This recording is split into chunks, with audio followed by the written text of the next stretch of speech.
नमस्कार, crime report India देख रहे हैं आप। मैं हूं ताबिश हुसैन। यूपी के बीजेपी सांसद कौशल किशोर के बेटे ने एक वीडियो जारी कर खुद को निर्दोष बताया है। पूरी साजिश उसकी पत्नी और उसके परिवार की है, जो हमेशा उसे ब्लैकमेल करते रहते थे।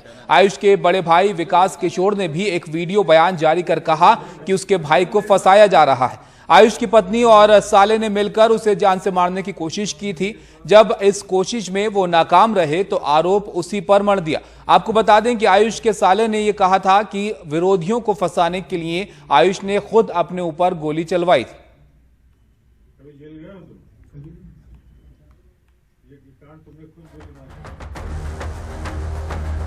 मैं लॉकडाउन के बाद की बात है, लॉकडाउन हट गया था।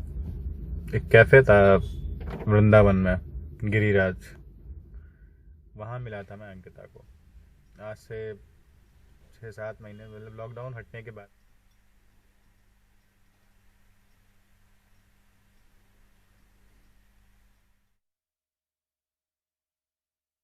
उसने पूरी सच्चाई बताई है।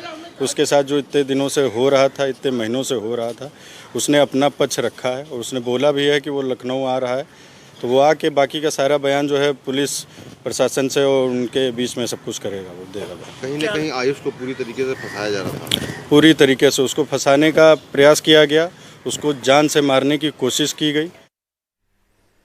तो आपने देखा किस तरीके से अब इन बयानों के बाद एक नया मोड़ इस मामले को मिलता हुआ दिख रहा है। यूपी के बीजेपी सांसद कौशल किशोर के बेटे आयुष पर यह आरोप था कि उन्होंने किसी को फंसवाने के लिए खुद पर गोली चलाई, लेकिन अब उसको लेकर यह बयान सामने आए हैं। आयुष का जो वीडियो है वो आपको सुनाता। आज मैं जहां पे जिस जगह पहुंच गया हूं, पूरी जिंदगी बर्बाद हो गई है मेरी, सिर्फ मेरी गलती से। अंकिता ने जैसे बताया वो क्या, मैंने सारी चीजें हुई। फिर 3-4 महीने तो हमारे सही गुजरे, सब कुछ करता था जो वो कहती थी।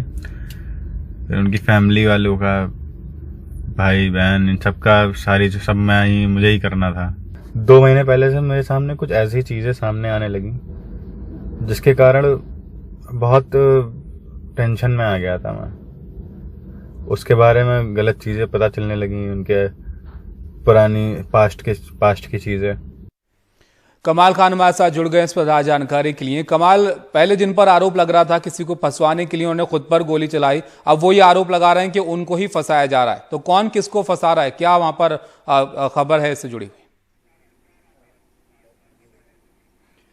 देखिए, ऐसा है जी कि जो कौशल किशोर एमपी हैं, उनका बेटा अभी फरार है। उसने अपना एक वीडियो बना करके वायरल किया है, जिसमें वो अपनी पत्नी के ऊपर आरोप लगा रहा है कि उसकी पत्नी और उसका भाई यानी उसका साला मिलके उसको मरवाना चाहते थे। उसका ये भी आरोप है कि उसकी जिस लड़की से शादी हुई है वो पहले से शादीशुदा थी। बाद में उसको इस बात की जानकारी हुई कि लड़की पहले से शादीशुदा है, और बाद में जब झगड़े वगैरह होने लगे तो उसका कहना है कि वो उसने मरवाने के लिए अपने भाई का इस्तेमाल किया। जबकि उसके भाई का ये कहना था कि एमपी के बेटे ने उससे ये कहा कि तुम उसके ऊपर एक हत्या करने, मतलब गोली चलाने का नाटक करो जिसमें गोली उसको छू के निकल जाए, और वो अपने दुश्मनों को इसमें फंसवाना चाहता था। उन दुश्मनों का नाम भी वो बता रहा है, कोई प्रदीप सिंह है, कोई मनीष जायसवाल है वगैरह, ये पहले भी बता चुका है। अब ये जो एमपी का बेटा है वो अपने वायरल वीडियो में कह रहा है कि इसमें से एक शख्स वो है जिसकी शादी उसकी पत्नी के साथ पहले हो चुकी थी और तलाक नहीं हुआ है, दूसरा उसका कोई दोस्त है। इस तरह के आरोप वो बहरहाल लगा रहा है। उसकी जो पत्नी है वो कह रही है कि ये सारे आरोप झूठे हैं।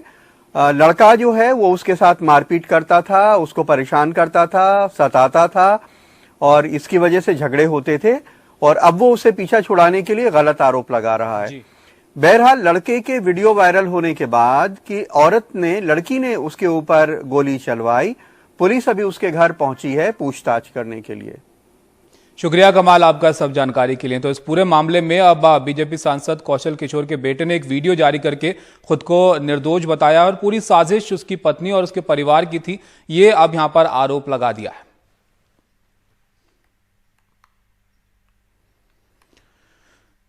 अब खबर आगरा से। आगरा में बेरहमी से मां बेटी का कत्ल करने वाले आरोपी को पुलिस ने गिरफ्तार कर लिया है। आरोपी की गिरफ्तारी मुठभेड़ के बाद हुई है और इस सिरफिरे ने 19 साल की लड़की और उसकी मां की चाकू से गोदकर हत्या कर दी थी। बताया जा रहा है कि वो लड़की को चाहता था और उसकी सगाई कहीं और हो गई।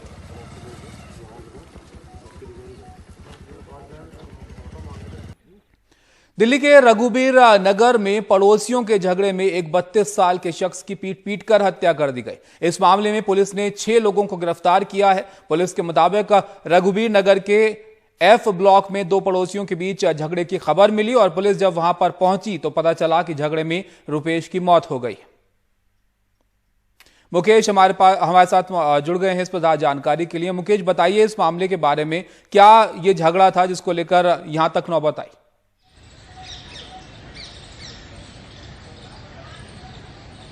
देखिए, बेसिकली एक शब्द है बेरहम दिल्ली।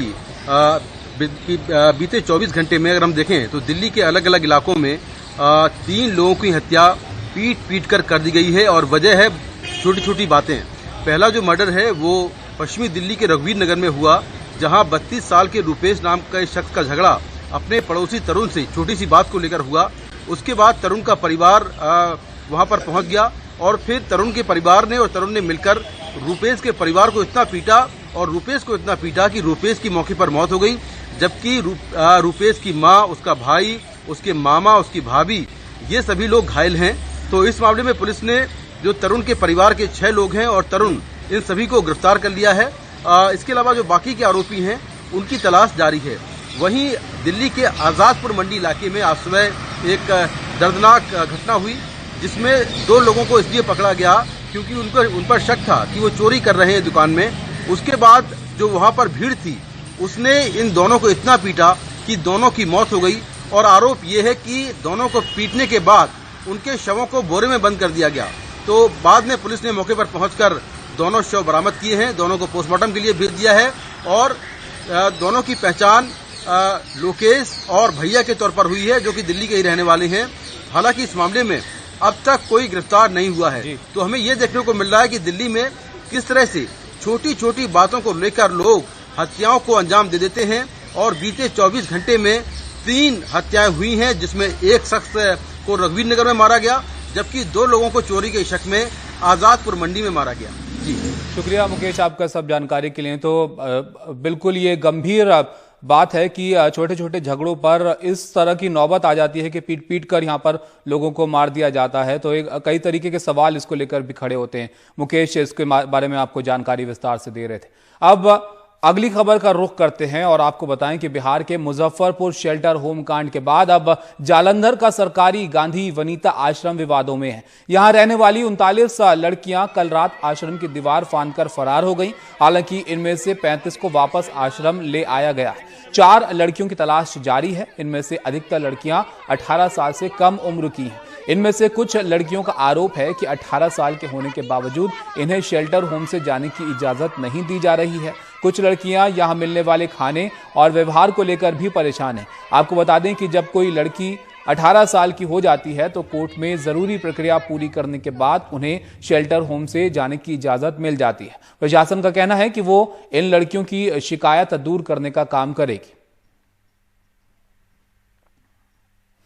तो ये मामला सामने आया है जहां पर शेल्टर होम से ये जो लड़कियां हैं, 35 लड़कियां आश्रम से चली गईं और 4 लड़कियों की तलाश इसमें अभी भी जारी है। 35 को वापस ले आया गया। 39 लड़कियां कल रात आश्रम की दीवार फांदकर फरार हो गई थी। इनकी कई सारी शिकायतें थीं। इनमें से कुछ लड़कियों का आरोप है कि 18 साल के होने के बावजूद इन्हें शेल्टर होम से जाने की इजाजत नहीं दी जा रही थी। कुछ लड़कियां हैं जिनका ये कहना है कि मिलने वाले खाने और व्यवहार को लेकर वो परेशान हैं। और आपको बता दें कि 18 साल की जब लड़कियां हो जाती हैं तो कोर्ट में भी एक जरूरी प्रक्रिया पूरी करने के बाद उन्हें शेल्टर होम से जाने की इजाजत मिल जाती है। लेकिन इन तमाम चीजों को लेकर ये लड़कियां जो हैं वो नाराज यहां पर बताई जा रही थी, जिसमें से 39 लड़कियां जो हैं शेल्टर होम से भागी, जिसमें अधिकतर को वापस ले आया गया है और 4 को अभी भी वापस नहीं लाया जा सका है।